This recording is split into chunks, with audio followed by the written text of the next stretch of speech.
Hey guys, it's Cece, and today I am here to talk about all of the books that I received in the month of March. So in March, I accumulated a few books. That's just what happened, and I thought that I would talk about them today, tell you about all of the ones that I had.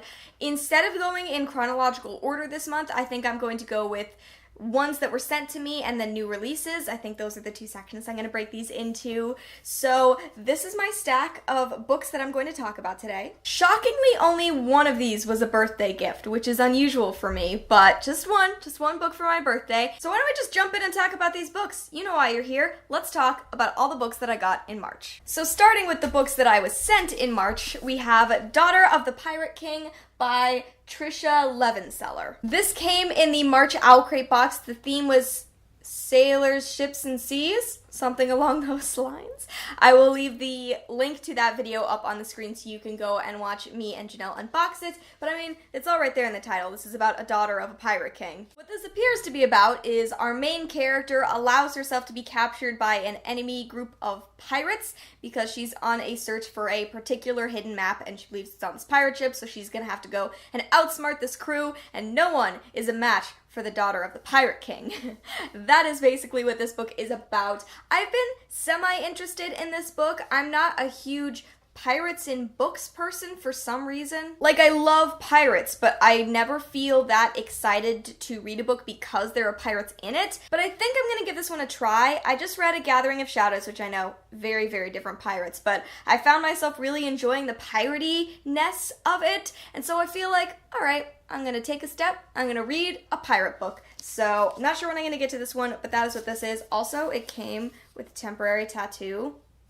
It's great. Oh, and I have to show you the end pages because they're gorgeous. Okay, so this is what the end papers look like. It's like a diagram of the ship. It's so cool. And I don't know how well you can see it, but there are also two crossing swords on the front. This is just a really well-designed book. I'm a fan of it. The next couple of books I have were both sent to me by Interlude Press. I have previously reviewed a couple of their books. They published Not Your Sidekick, and they were so great. They reached out to me again and asked if I would be interested in any of their upcoming releases, and I definitely was. I asked for 2 books, and they sent both of them along, and the first of those is And It Came to Pass, and this is by Laura Stone. This is a book about a boy named Adam who goes away on his Mormon mission to Spain and finds himself falling for his companion.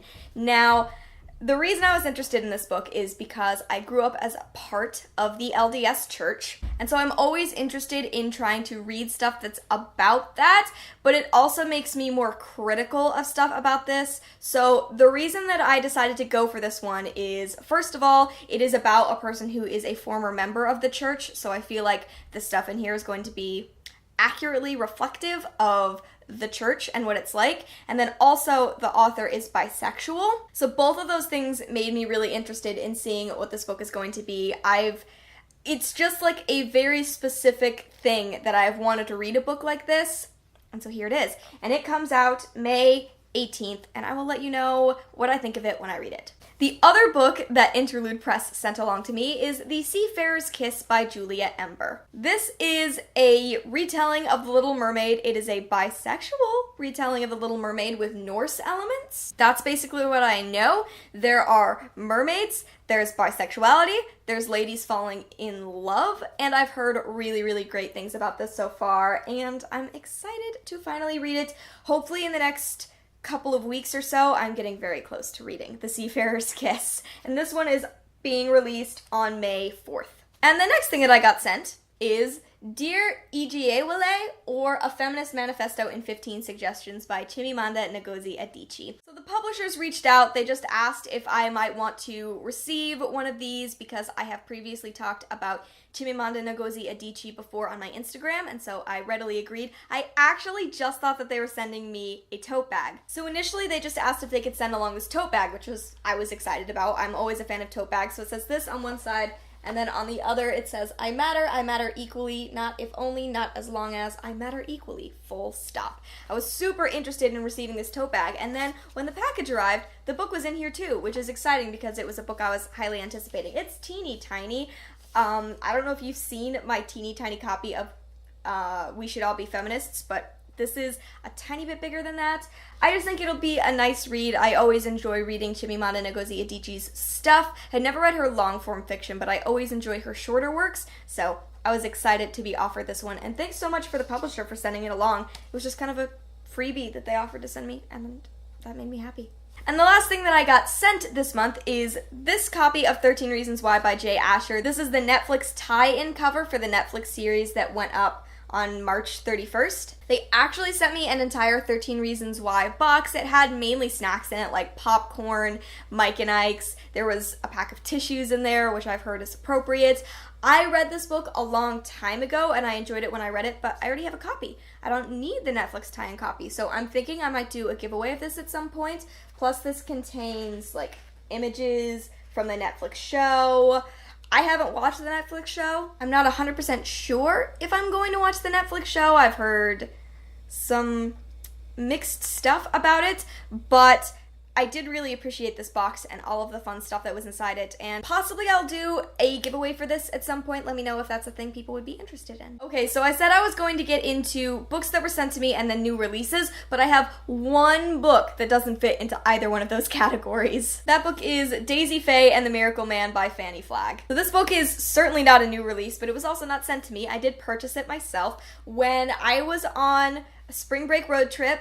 We drove through Salem and we went to this really cute bookstore, and whenever I drive into a bookstore that's at like a destination, I always feel the need to pick up a book, and I decided on this one because I've read 2 Fannie Flagg books at this point. I've read Fried Green Tomatoes at the Whistle Stop Cafe, and then I'm suddenly forgetting the other one that I read. Fried Green Tomatoes is one of my favorite books of all time. The other book was just sort of fun, and I just like the picture of the South that Fannie Flagg paints. It's just comforting and summery and kind of indulgent, I guess. So I just decided to pick this one up. I don't even know what this is about. I mean, mainly what most of Fannie Flagg's books end up being are like a semi-small town in the South full of a collection of odd characters who go on odd journeys. And I'm kind of cool with that. I'm kind of cool with an easy read. Plus, I think this is a really pretty cover. So, when I was in Salem, I wanted to pick up a book, and I wound up getting this one. No word yet on when I'll read it, but I feel like I'll at least have a fun time reading it when I actually get to it. Okay, now we can get to the new release books. I have 4 of them. So the first one up is, of course, A Conjuring of Light by V.E. Schwab. This actually came out in February, but I didn't read A Gathering of Shadows until March, and then the second I finished A Gathering of Shadows, I was on Amazon ordering this book. This is enormous. This is like a brick. I feel like it's 2 times the size of A Darker Shade of Magic, which is super intimidating. So this is the 3rd and final book in the Shades of Magic trilogy by V.E. Schwab, which is a story about parallel worlds and a guy who has the ability to travel between them. There's lots of magic and great characters. A Darker Shade of Magic was my favorite book last year, and then I read A Gathering of Shadows last month, and now I have the final book, A Conjuring of Light. I can't believe people had to wait a year between A Gathering of Shadows and A Conjuring of Light, because it ended, and I freaked out. I mean, I can't believe people had to wait a year. I'm hopefully going to be picking this up in May. That's the goal, but I'm like so intimidated by the size of this book. At least I have it now in my possession whenever I do finally read it. I also have The Hate You Give by Angie Thomas. This was released on February 28th. I had it pre-ordered, and then it came at the beginning of March, so that's when I got this. This is a book that I'm sure you've heard about already. I have a full spoiler-free review up on my channel if you want to go hear all of my thoughts. So this is a book that was inspired by the Black Lives Matter movement. It's about a girl named Star whose world is split kind of between these 2 separate places.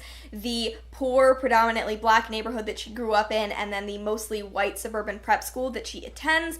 And then these worlds collide when she becomes the sole witness to the murder of her friend Khalil by a police officer. This was an excellently written book. It was done so well. Definitely worth the hype. The main character pops off the page, and I feel like it says what it wants to say, and it does it so incredibly well. It's a really accurate picture, I think, of the world we live in, and an excellent critique of that world. There was a lot of good here. I'm glad that I own my own copy because it's super tabbed up, and if you want to hear more of my thoughts, then go check out my spoiler-free review. Next up, we have American Street by E.B. Zoboi. This was also released, I feel like, in February, but I don't remember when it was released. But this is still new. This is about a girl named Fabiola, and she has grown up in Haiti, and her mother are trying to immigrate back to the United States, but Fabiola makes it through, and her mother is detained by U.S. immigration. Because of that, Fabiola is forced to go to Detroit on her own to meet up with her cousins and her aunt, and she's kind of forced to integrate herself into American culture on her own without the guidance of her mother. I finished this last night, so I have a lot of thoughts about this, but I think I'm just going to save them all for my wrap-up. It was good. It didn't amaze me, but it was pretty good. I mean, this was a debut. I'm definitely going to be looking forward to more of E.B. Zoboi's work because she did a lot of impressive stuff in here for sure. But this was one of my most anticipated releases of the year, so of course, I remembered halfway through March that I had some money left over on a Barnes & Noble gift card, and this was the book I went and picked up with that money, so I'm glad that I finally got my hands on this book, and I finally got to read it. And the final book that I have here is also a new release, because that's how I split these up, and that is Your Welcome Universe by Whitney Gardner. This was another one of my most anticipated releases of the year, and this is the book that I got for my birthday. Janelle gave this to me as one of my birthday gifts, and I'm so glad that she did. So this came out in March. It's about a girl named Julia. She attends a school for the deaf, and then a slur is written about her best friend, and she covers it up with graffiti, and she gets expelled, sent to this other high school where she is the only deaf student. There, she's still trying to make her mark in graffiti, but someone keeps tagging over her work, and so she kind of gets pulled into a full graffiti war. So, this book intrigued me for all of those reasons, but also Julia has two moms. I've been reading so many two-mom books in 2017. I'm also pretty sure that Julia is Indian American, but I'm really excited about this book. I have been for a while. This also has art in it. Like, the author has done some of the graffiti stuff that's in here, so let me see if there's any more. Yeah, there are like full-page illustrations and stuff. I think this is going to be really great. I adore this cover. It is so beautiful with its like multicolored thing going, but mostly pink. I even like the spine with its purpley lettering. I'm excited about this book. I really hope that it's wonderful. I've heard really good things, and so I was so happy when Janelle gave this to me because I have so many of my most anticipated books now on my shelves, and it's making me really happy. So here are all of the books that I got over the month of March, whether I received them or purchased them myself. This is my stack. Have you read any of these books yet? What did you think of all of them? Please let me know your thoughts on any of these. Is there a book that you purchased or maybe received in March that was really exciting? Let me know some of your favorite purchases of books in March. Thank you so much for watching. I hope that you enjoyed, and I will see you in another video very soon. Bye!